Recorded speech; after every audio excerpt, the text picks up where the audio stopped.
हाँ जी, good morning students.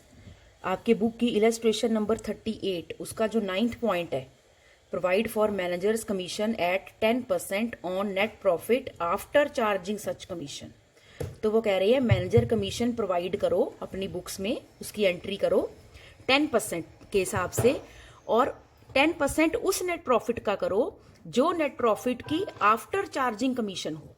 मतलब उस नेट प्रॉफिट सच कमीशन, मतलब वही वाली कमीशन उस नेट प्रॉफिट में से माइनस हो चुकी हो, उस नेट प्रॉफिट का 10% करना है। पर ये कैसे हो सकता है? अभी कमीशन ही तो कैलकुलेट करनी है, तो वो कमीशन कैसे मैं पहले ही माइनस कर सकती हूँ?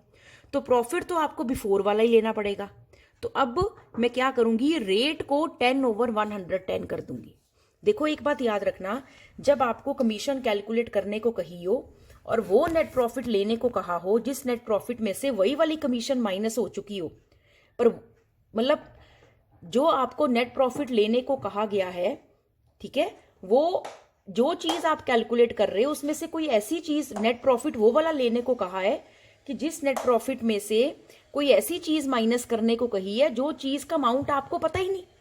जैसे नेट प्रॉफिट में से वो कमीशन माइनस करने को कह रहे हैं, पर कमीशन का अमाउंट कहाँ आपको पता है। तो जब नेट प्रॉफिट में से वो चीज माइनस करने को कही हो जिसका अमाउंट तुम्हें ना पता हो, तो अब तुम वो अमाउंट माइनस करके उसके आफ्टर वर्ड नेट प्रॉफिट तो नहीं निकाल सकते। तो फिर तुम रेट को चेंज कर देते हो, रेट ओवर 100 प्लस रेट।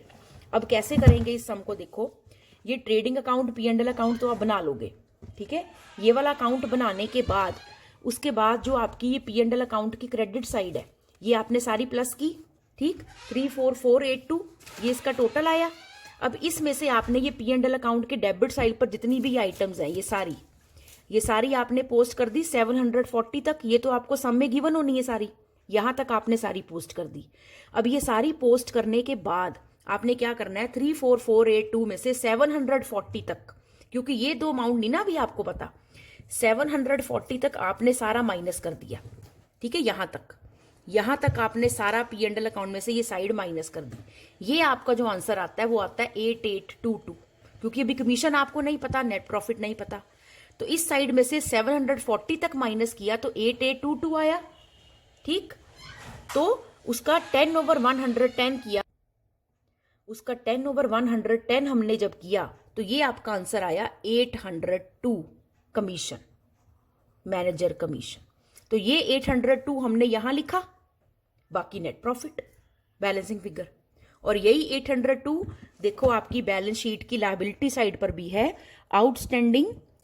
इन्होंने मैनेजर वर्ड यूज किया, हाँ किया, तो आपने भी लिखना है आउटस्टैंडिंग कमीशन, नहीं आउटस्टैंडिंग मैनेजर्स कमीशन। कितनी? 802। तो इस तरह आपने ये करना है।